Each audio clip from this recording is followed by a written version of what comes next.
तभी तो 10 दिन से भटक रहा है। रोइए मत, रोइए मत। आपने दलित महादलित के बच्चे को मुंह में लकड़ी ठूस ठूस कर मार दिया गया। तो आप भाई, अरे नहीं परेशान नहीं होइए।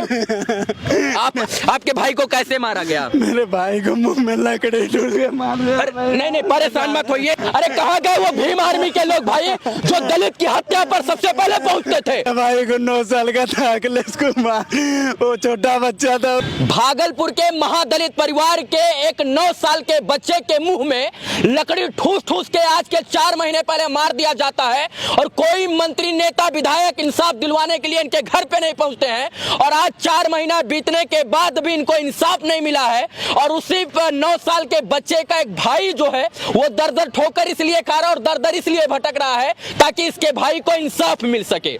आज के 4 महीने पहले यह घटना घटित होती है और 9 साल के एक छोटे से बच्चे को, मासूम बच्चे को, दलित महादलित के बच्चे को मुंह में लकड़ी ठूस ठूस कर मार दिया गया क्योंकि वो दलित था और दलित परिवार का था। इसलिए कोई भी दलित जो है आवाज उठाने तक नहीं आया, सामने नहीं आया। और सबसे बड़ी बात है कि कोई नेता, मंत्री, विधायक इनके घर तक नहीं पहुंचा, ना इंसाफ तक की बात की। और महादलित के परिवार के जो लोग आवाज उठाते हैं, चाहे वो भीम आर्मी के हो या फिर चाहे किसी भी आर्मी के लोग हो, वो भी इनको न्याय दिलाने के लिए सामने नहीं आए। मैं महादलित इसलिए कर रहा हूं क्योंकि जब दलितों को और महादलित को कुछ हो जाता है तो भीम आर्मी के लोग झंडा और इसके बाद तिरंगा लेकर सबसे पहले पहुंचते हैं कि हम महादलित के परिवार को कुछ हुआ है तो हम न्याय दिलवाएंगे। आखिर महादलित के उन भीम आर्मी के लोगों की मानवता कहां मर गई है जिस भाई के 4 महीने पहले जिसको लकड़ी ठूस ठूस कर मुंह में मार दिया गया। सोचिए, ये दर दर भटक रहे हैं, न्याय की आस लगा रहे हैं, फिर भी इनको न्याय नहीं मिल रहा है। आपके भाई को कैसे मारा गया? मेरे भाई को मुंह में लकड़ी ठूस के मार दिया। नहीं नहीं परेशान मत होइए, हम लोग इंसाफ दिलाने का प्रयास करेंगे। आप भाई, अरे नहीं परेशान नहीं होइए। आपको हम लोग इंसाफ दिलाने का प्रयास करेंगे और रोना नहीं है। मुझे पता है इनके ऊपर क्या बीत रही, क्योंकि इन्होंने 4 महीने पहले अपना जो है 9 साल का एक भाई खोया है और भाई की कोई गलती नहीं थी। बस क्या हुआ था पूरी घटना बताइए। मेरे भाई को 9 साल का था, अखिलेश कुमार, वो छोटा बच्चा था, उसको बगीचे में बुला के मार दिया मुंह में लकड़ी ठूस।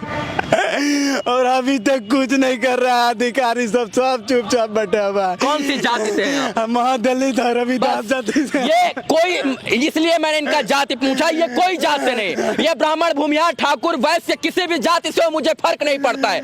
ये गरीब है सर, गरीब और अमीर 2 ही जाति है इस देश में। ये गरीब है और गरीब होकर जो है, गरीब है इसलिए जो है इनके भाई को मारा गया और गरीब है इसलिए इनको अभी तक न्याय और इंसाफ नहीं मिला। ये किसी से के सामने नहीं रो रहे हैं तो हम लोगों के सामने, क्योंकि इनको पता है कि हम लोग इनको न्याय दिलाने के लिए आगे बढ़ाएंगे। क्या उम्मीद है कि न्याय मिलेगा? जी हम सबसे उम्मीद है, तभी तो 10 दिन से भटक रहा है। रोइए मत, रोइए मत, आपने रोइए मत। मैं आपको अरे कहाँ गए वो भीम आर्मी के लोग भाई जो दलित की हत्या पर सबसे पहले पहुंचते थे? वो कहाँ गए? आखिर मेरा गुस्सा जायज क्यों नहीं है? मैं गुस्सा कर रहा हूँ क्योंकि आप लोग सबसे पहले पहुंचते थे और आज इनके भाई को मार दिया गया है और आप लोग 4 महीने से इंतजार कर रहे हैं कि कोई और मरे और आप लोग सबसे पहले नहीं पहुंच रहे। सत्य बात तो यह है कि इनको कोई ब्राह्मण ने नहीं मारा है, किसी क्षत्रिय ने नहीं मारा है, किसी राजपूत ने नहीं मारा है, इनके भाई को किसी भूमिहार ने नहीं मारा है। शायद से भूमिहार, राजपूत, क्षत्रिय, ब्राह्मण, वैश्य ने मारा होता तो भीम आर्मी के लोग आज आंदोलन कर देते। बाकी मैं इतना कहना चाहता हूं कि सत्ता, शासन, प्रशासन पर भी इनकी उम्मीदें थी। 4 महीने में उनसे भी उम्मीदें खत्म हो गई, इसलिए आज हमारे सामने रो रहे हैं, भटक रहे हैं। लग रहा है कि न्याय मिलेगा? जी जी, सरकार के कितने बार सर थाना में जाते हैं, भगा देता है। आपका केस नंबर कितना है? 195/22। 4 महीने हो चुका, अभी तक कुछ नहीं हो पाया। 195/22 है। इनके भाई के मुंह में लकड़ी ठूस ठूस कर मार दिया जाता है। उसके बाद पहले भी मेरी माँ को डायन करके मारता था, 16,000 रुपया भी लिया। डायन कहता था आपके माँ जी को? जी, उसमें भी तो थानेदार केस नहीं लिया था, DIG वहाँ से केस लिया गया था।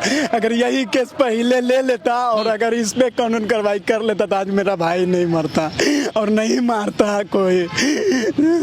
मैं इनसे क्या बोलूं कि मैं आपको इंसाफ दिलाऊंगा? नहीं, ये पिछले 4 दिन से दर दर भटक भटक रहे हैं और खोज रहे हैं हम जैसे पत्रकारों को, हम जैसे लोगों को कि जो है ये लोग कुछ हमारे लिए करेंगे और हमको न्याय दिलाने का प्रयास करेंगे। बस मैं इतना कहता हूं कि मेरे हाथ में ये माइक है तो मेरी ताकत है और मेरी जनता मेरी ताकत है। मैं ये कहता हूं कि इस वीडियो को इतना शेयर कीजिए कि चाहे वो एसपी साहब हो या डीएम साहब हो या डीआईजी साहब, सबके तक ये बात पहुंचनी चाहिए ताकि एक दलित परिवार के एक बेटे को न्याय मिल सके। बस जो है कौन से जगह की बात है ये बताइए। भवानीपुर, घर थाना जगदीशपुर, जिला भागलपुर। जगदीशपुर है और भवानीपुर भागलपुर है जिला इनका। और इसके बाद जाति सूचक शब्द से इनको गाली दिया जा रहा था। इसके बाद 4-5 महीना बीता और इनके भाई को कोई नेता होता पहुंचा? एक भी नहीं। अगर नेता पहुंचता तो अधिकारी भी सर इस पे संज्ञान लेता, कोई नहीं पहुंचा। तभी तो आज अधिकारी भी चुपचाप बहुत पे हाथ धरे बैठे हैं। 4 महीने से ये भटक रहे हैं, रो रहे हैं। रो इसलिए रहे हैं कि भाई तो नहीं वापस आएगा, लेकिन कम से कम इंसाफ तो मिल जाएगा। लगता है कि इंसाफ मिलेगा। रोइए मत, पहली बात तो आप रोइए मत। हम लोग आपके साथ हैं और न्याय दिलाने का हम लोग प्रयास करेंगे। और मैं इतना कहना चाहता हूं नेता, मंत्री, विधायक से, और सबसे बड़ी बात उस भीम आर्मी से, जो भीम आर्मी किसी की मौत पर सबसे पहले पहुंच जाता था, उस भीम आर्मी से जो सबसे पहले आंदोलन करता था, उस भीम आर्मी से जो सबके लिए लड़ता था, वो एक दलित परिवार के बेटे के लिए आखिर क्यों नहीं लड़ रहा है?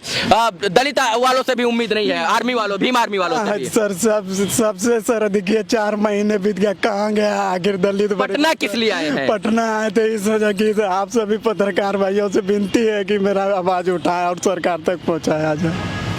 बस मेरे पास कहने के लिए कुछ शब्द नहीं है। क्या मैं इनसे पूछूं और क्या मैं कहूं और क्या मैं बताऊं?